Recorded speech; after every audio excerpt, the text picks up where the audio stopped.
예, 오늘의 모닝 브리핑 시작하겠습니다. 일단 이스라엘 이란 군사적 충돌 관련된 뉴스가 뭐 계속 나오고 있죠. 그런데 이제 이란의 외무장관이 전쟁 확대 원하지 않아 이런 발언을 했고, 반면에 이제 이란의 군부 측에서는 이제 시작에 불과하다, 이렇게 뭐 우린 뭐 계속 맞설 거야, 이런 이야기가 나오기도 했습니다.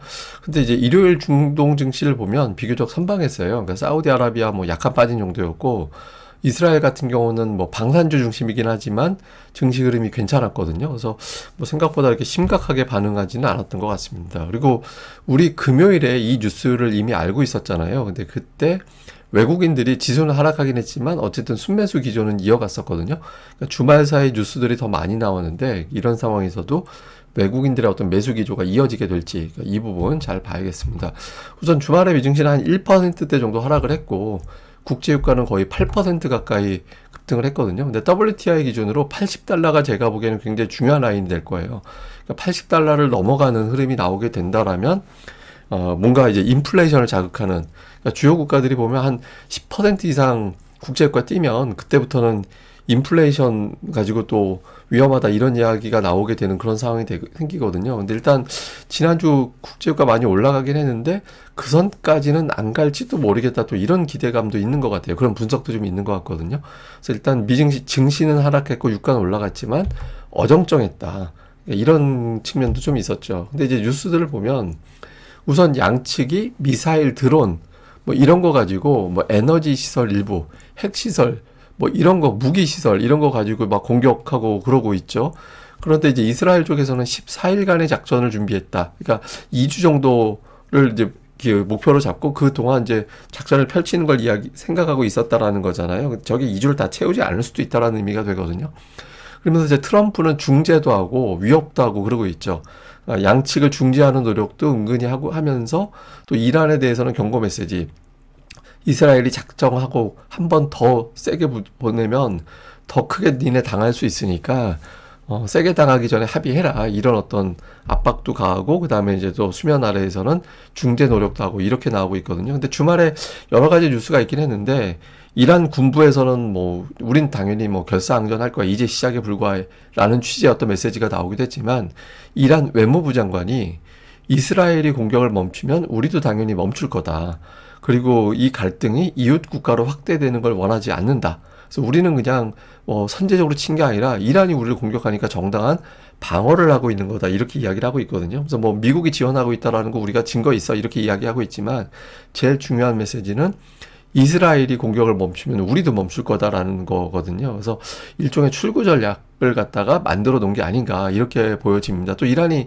유엔에 이거 좀 중재해봐, 이런 메시지를 또 내기도 했잖아요. 그래서 사실 장기전을 치를 능력이 없다라고 봐야 되거든요, 이란 같은 경우는. 그래서 현재로서는 이란도 약간의 출구 전략을 내비친 거 봤을 때는 이제 조금 중재를 하면, 또 명분을 충분히 주면 좀 잘하면은 단기 끝날 수도 있겠구나라는 기대를 이제 준 것 같기도 합니다. 이것 때문에 아마 중동 지역이 일요일에 증시가 그렇게 나쁘진 않았던 것 같아요. 근데 실제로 보면 이스라엘이 이란을 공습했잖아요. 그러니까 공습한 그 시설을 보면, 그러니까 미사일 생산 지역, 그다음에 이제 핵 시설, 그러니까 이런 쪽에 주로 집중이 되어 있는 그런 양상이었거든요.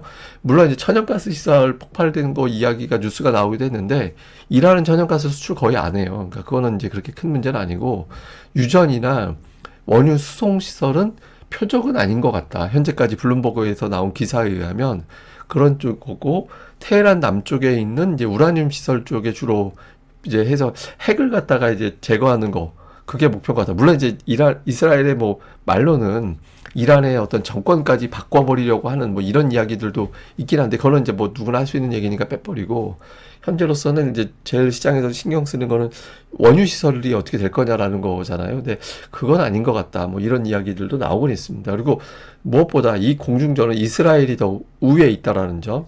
예, 그게 근데 이제 이스라엘도 한계가 있는 게, 지하 깊은 곳에 중요한 시설이 이란도 있다라는 거예요. 근데 그곳을 파괴하기 위해서는, 제대로 파괴하려면 미국의 도움이 필요하다고 합니다. 그러니까 미국의 어떤 첨단 무기가 있어야 되는데, 그러니까 미국이 아직까지는 같이 이란을 공격할 것이다, 이런 내용을 밝히고 있지는 않잖아요. 그래서 뭐 현재까지 수위를 넘을 정도의 군사력이 동원되지는 않을 것 같다.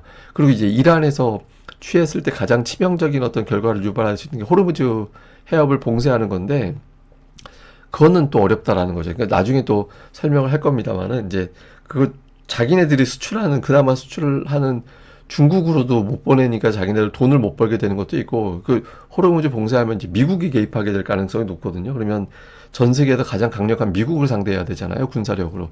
쉽진 않다. 그래서 지금 현재로서는 양측이 뭐 이제 레드라인 넘었다라고 이야기는 하고는 있는데 진짜 레드라인까지는 아직은 안 넘고 지켜보고 있는 것 같다. 그러니까 근데 여차하면 양쪽에서 그 선 넘으면서 확전될 가능성은 있죠. 근데 아직까지 그 정도는 아닌 것 같아. 라는 식의 어떤 기사도 일부는 있었던 것 같습니다. 그리고 뭐 주요 어떤 지정학 리스크 또는 여러 가지 어떤 사건, 큰 이벤트가 생겼을 때 주식시장의 반응인데 대체 한 달 동안은 좀 고전하는 그런 패턴이 있었거든요. 근데 이제 한 달 넘어가면 그다음부터는 좀 안정이 됐는데 최근에 2003년 이후를 놓고 보면 그 회복 속도가 되게 빨라졌어요.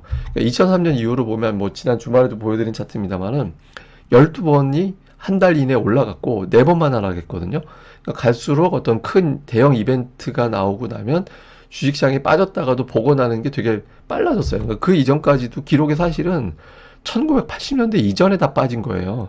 1980년대 이전 리스크가 다 들어가서 그렇지 그 이후 비율로 보면은 한 달 이내에 대부분 다 해결이 됐거든요. 그래서 이번에도 좀 그렇게 되지 않을까라고 생각을 하고 특히 우리는 그냥 따로 강했잖아요.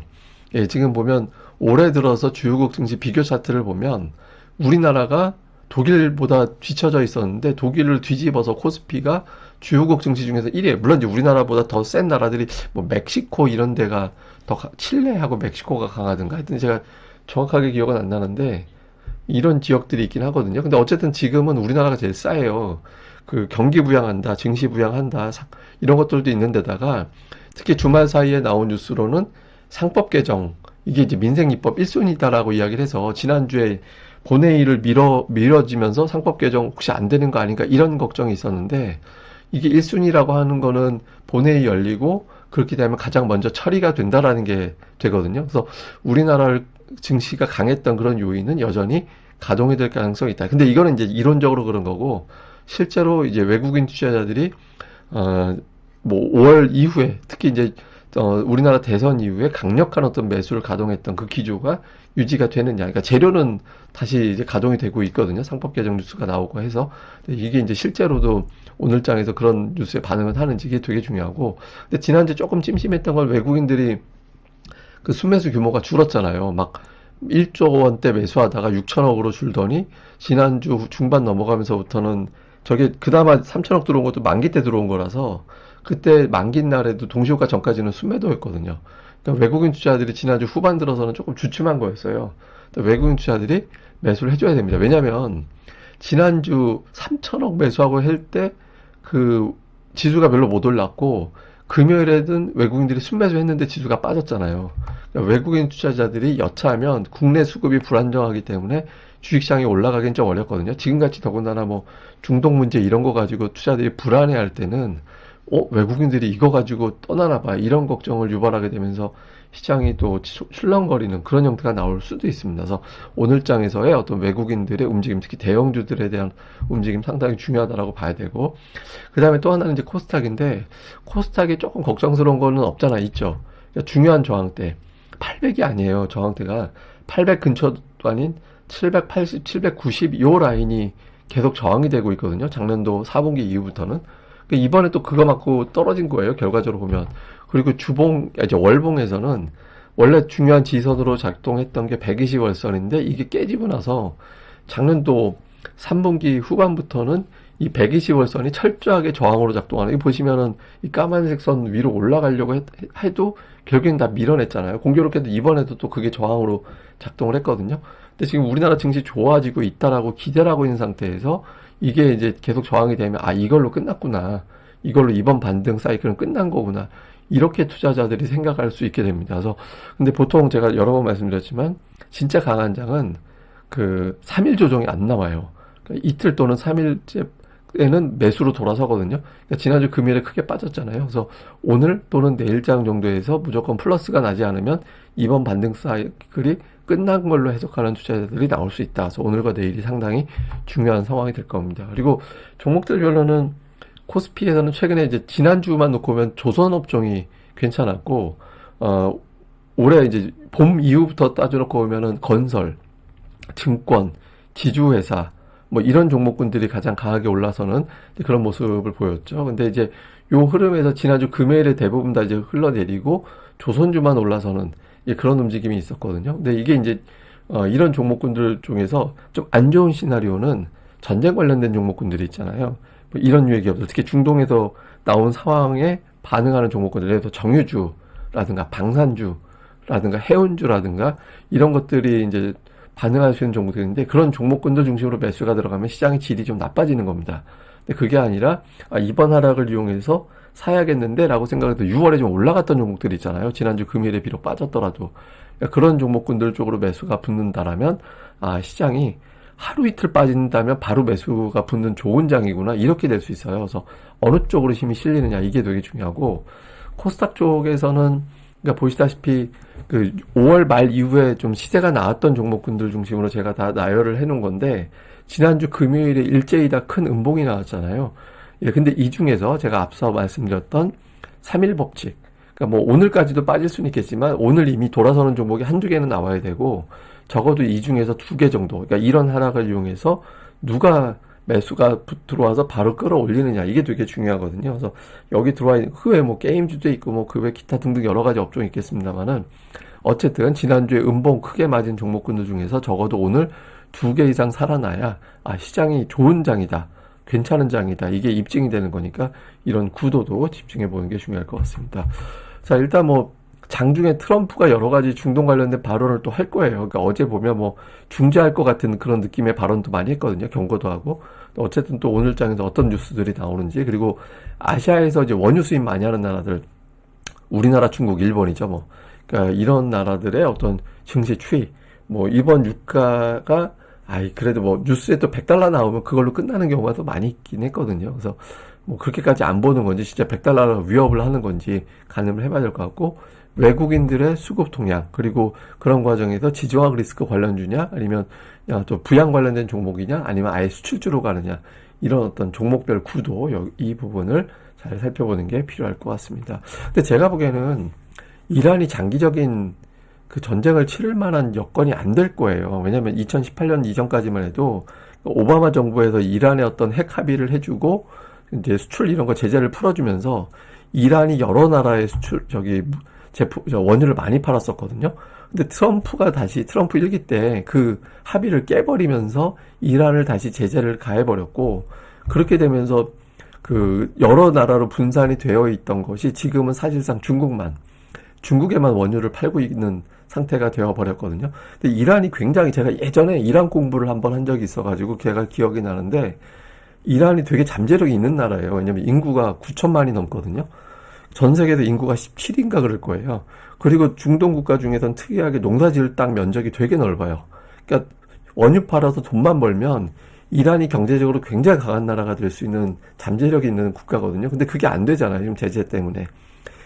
근데 이제 더군다나 전쟁을 펼치려면은 지상전이 불가능하죠, 지금은. 왜냐면 뭐 이라크 넘어서 막 여러 나라 1600km가 떨어져 있는 그 사이에 다른 나라가 있는데, 거기 탱크 몰고 군인들이 들어가서 거기까지 어떻게 건너가요? 그러니까 공중전밖에, 드론하고 미사일 공격밖에 안 되거든요. 전투기 동원하든가.